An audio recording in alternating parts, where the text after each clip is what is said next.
Memoirs of Lucien Bonaparte, Prince of Canino, written by himself, translated from the original manuscript under the immediate superintendence of the author. Introduction. Since the consular republic, under all governments, the pamphleteers have too often made me the subject of their leisure. Revelations, secret memoirs, collections of anecdotes, the fruits of imaginations, without shame or decency, have not spared me. I have read all of them in my retirement, and I was at first surprised how I could have drawn upon myself so many calumnies, never having offended any person. But my astonishment ceased when I had better appreciated my position, removed from public affairs, without influence, and almost always in silent or open opposition to the powers, though sufficiently near to keep them constantly in fear of my return to favor. How was it possible for the malice of the courtiers to leave me in repose? And since the downfall of my family, they have thought, without doubt, that it would not be displeasing to the ruling powers to continue their noble work of calumny.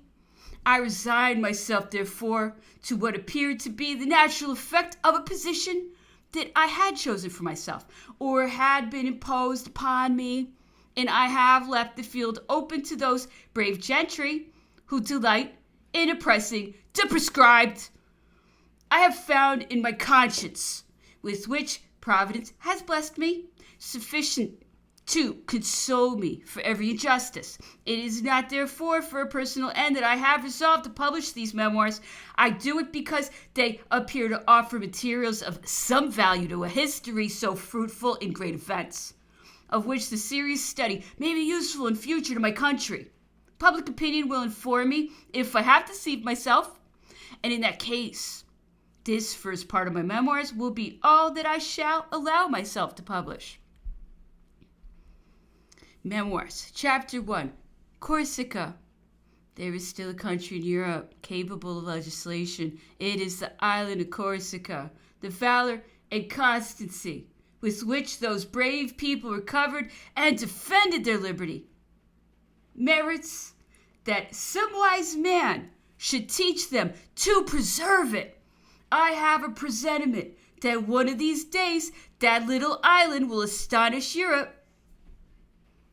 The Social Contract by Jean-Jacques Rousseau, Chapter 10, The Bonaparte Family, the French Fleet in the Bay of Ajaccio, Popular Society in the Admiral's Vessel, the Marseillaise Conscripts, Fate of the Agents of the Ancient Regime, Return of Paoli, his reception at Ajaccio, his sentiments with regard to England and France, his residence at Rostino, his wonderful memoirs, our separation, my departure for the continent, dangers in flight, when the revolution opened in 1789, the grand era of political reform. I entered my 15th year, after having been alternately for some time at the College of Autun and at the military school of Brienne, lastly at the seminary of Aix-en-Provence. I returned to Corsica.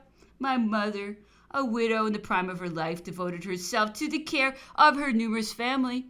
Joseph, the eldest of her children, was 22 years of age and seconded her attentions to us with ardor and with a paternal affection. Napoleon, 2 years younger than Joseph, was just returned from France with our sister Marianne Eliza from the École Royale of Saint-Cyr. Louis, Jerome, Pauline, and Caroline were still children.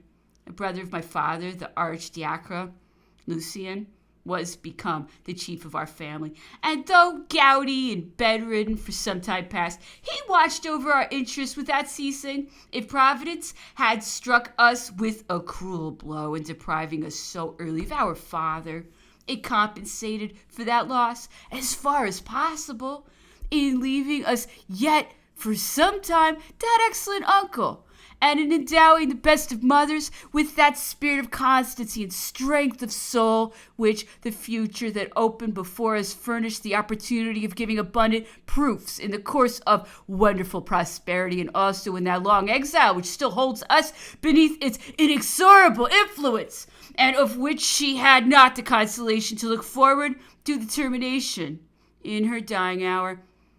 A brother worthy of our mother, the Abbé Fesch, completed our family. Although holding one of the first ranks in the island, in every respect our fortune was not very brilliant. Several voyages of my father to France, where he was deputy of the noblesse to Louis XVI, and the expenses of our education, superior to his means, notwithstanding the benefits he derived from government, had much impoverished our fortune. The education of my two elder brothers upon the continent, mine, and the deputation of our father to Paris had rendered us entirely French. Corsica had been declared since the 30th of November, 1789, an integral part of the monarchy, and that declaration, which had satisfied the wishes of the islanders, had completely effaced from their minds the bitter remembrance of the conquest, the philosophical ideas and revolutionary agitations which prevailed upon the continent fermented also in our heads. And no one hailed with more ardor than we did the dawn of 1789. Joseph entered into the administration of the department. Napoleon prepared by serious studies to march with giant steps in his career prodigies. And the third brother, a mere boy, ran to throw himself into the popular societies with the lively enthusiasm of the youthful and ardent mind, filled with the remembrances of college and the great names of Rome and Greece. I think it right to suppress all details that are foreign to the public affairs. Of what avail would they be? Amid the numerous recollections of my early years, I noticed those only which appear to me to be useful. It was, I believe, in 1792, that a numerous fleet commanded by the brave Admiral Truguet left Toulon, filled with troops intended for an expedition against Sardinia. This fleet cast anchor in our beautiful bay. On the first news of their arrival, the whole population of Ajaccio covered the shore. The sails pointed to the horizon, shining in the brilliant rays of cloudless sun. I flew with the swiftness of an arrow, and joining some members of a club, who, in the absence of my elder brothers, were delighted to follow me, I placed myself at their head, crying, "These are our brothers! These are the tricolored flags." We ran like mad creatures along the shore, as if we could have joined the fleet the sooner by going farther from the port. The music, the flags, and the reports of the guns, fired in sign of joy, contributed to increase the effect. But while we were losing our breath, the vessels, driven by a good wind, entered the bay, perceiving too late that they had the advantage of us. We retraced our steps. In consequence of too much eagerness, we were the last to reach the fleet, but at the name of the popular society, a power of that time new and magical, all ranks gave way before us, and followed by a deputation which proclaimed me their chief, I went on board the admiral's vessel.